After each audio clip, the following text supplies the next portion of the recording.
할렐루야. 하나님께 영광 돌립니다. 여러분 모두를 축복합니다.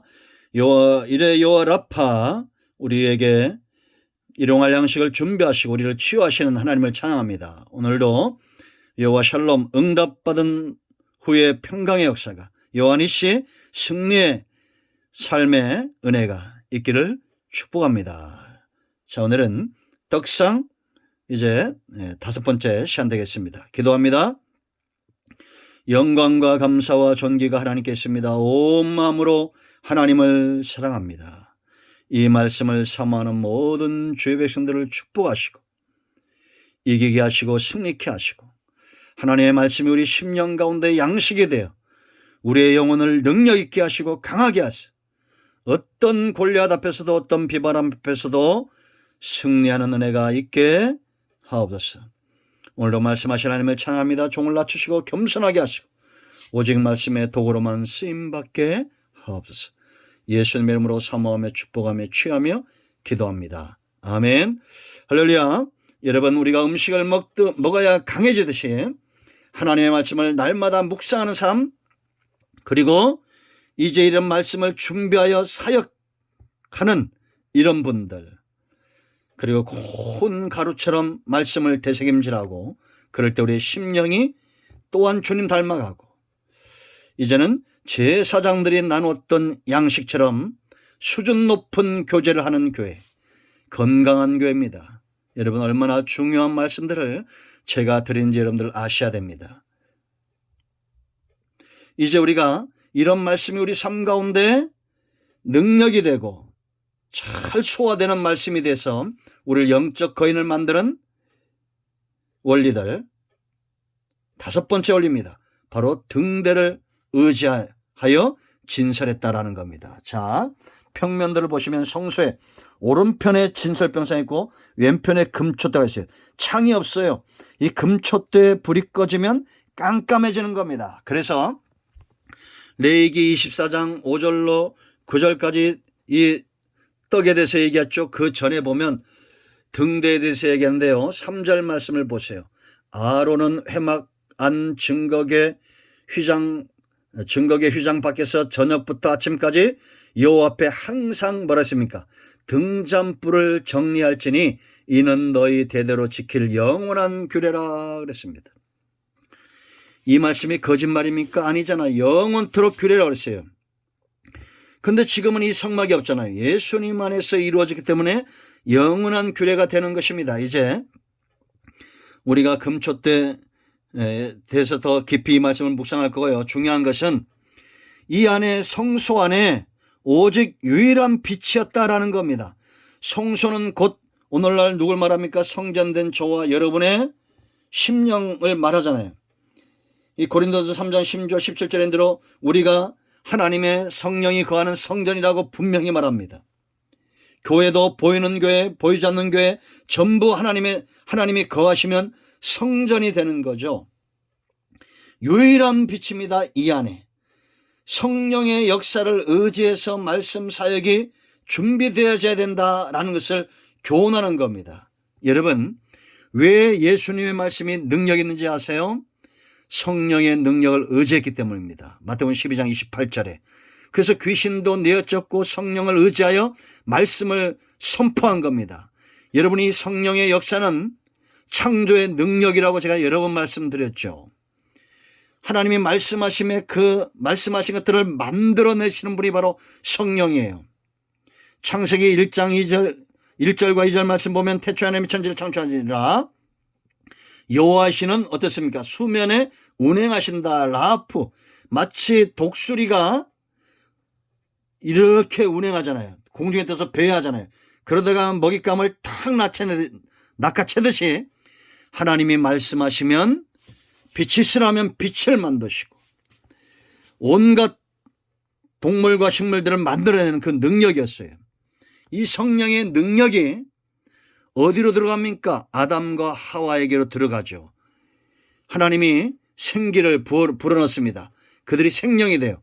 이제 그때부터 에덴 동산은 질서가 잡히고 이들이 말하는 대로 되어져요. 통치의 대행자가 된 겁니다.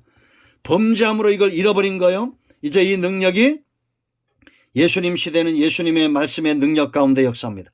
예수님이 구속의 역사를 감당하고 복음을 전하고 말씀을 전할 때 성령이 역사하는 겁니다. 초대교회가 성령 충만하님이 여러분 사도행전 2장을 보세요. 베드로가 일어나 설교할 때 그 설교를 듣는 자들이 37절 이하의 말씀을 보면 회개하고 성령을 받는 역사가 있습니다.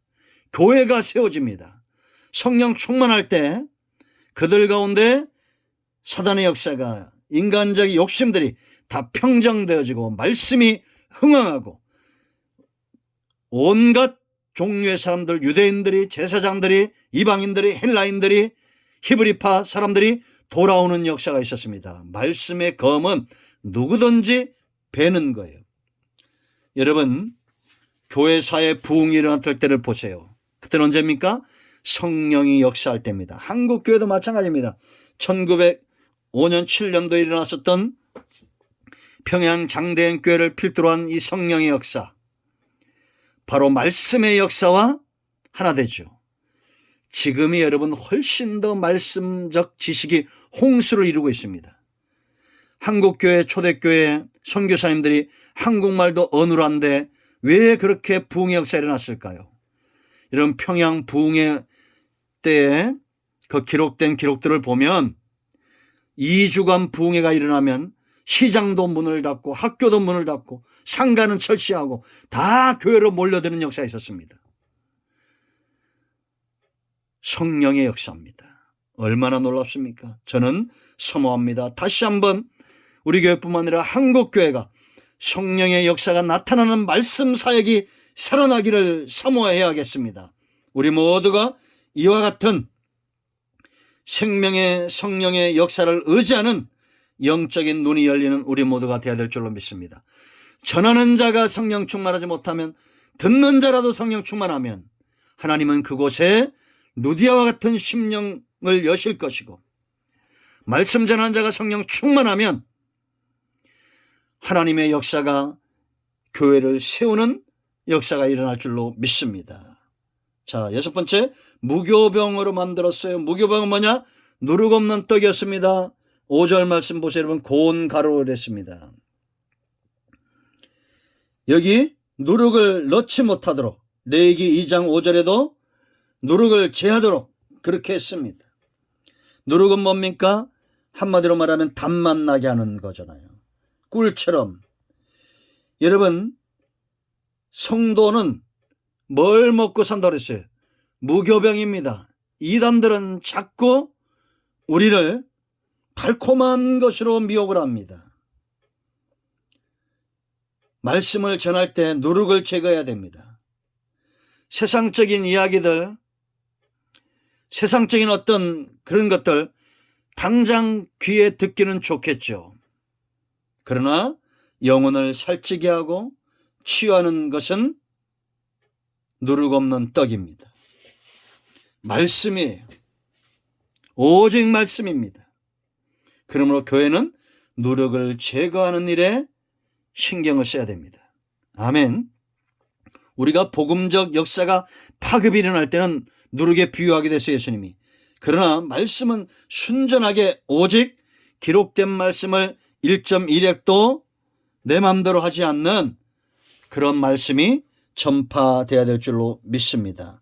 우리가 단 것을 좋아하면 몸이 상하듯이 하나님의 말씀이 아닌 다른 것들을 사모해서 믿음이 애서고, 그 사람들이 하나님의 말씀이 아닌 다른 것들을 들어서 영적 거인이 됐다. 그런 적 없습니다. 사람들이 많이 모인다고 해서 여러분 정말 그것이 하나님이 기뻐할까요? 다윗 같은 한 나라의 군대도 하지 못하는 오직 말씀 앞에 선 다윗 같은 사람이 블레셋을 때려잡는 겁니다. 교회는 무교병이에요. 여러분, 우리가 출애굽기 13장에서 이미 공부했습니다. 홍해를 건넌 구원받고 세례받은 자들, 그런 사람들이 사모해야 될 것, 바로 무교병입니다. 말씀을 주야로 묵상하세요.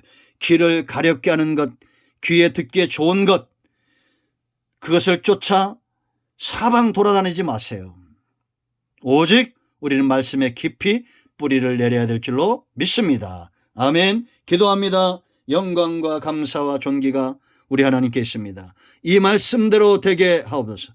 예수님의 이름을 의지하여 기도하오니 우리 가운데 병든 자들 치유하시고 마음이 상한 자들 치유하시고 회복시켜 주시옵소서. 말씀의 통로만 되기를 원합니다. 예수님의 이름으로 사모하며 축복하며 기도합니다. 아멘. 할렐루야. 응답되었습니다. 이 말씀을 꼭 한 분 이상에게 전하시기 바랍니다. 아멘. 할렐루야.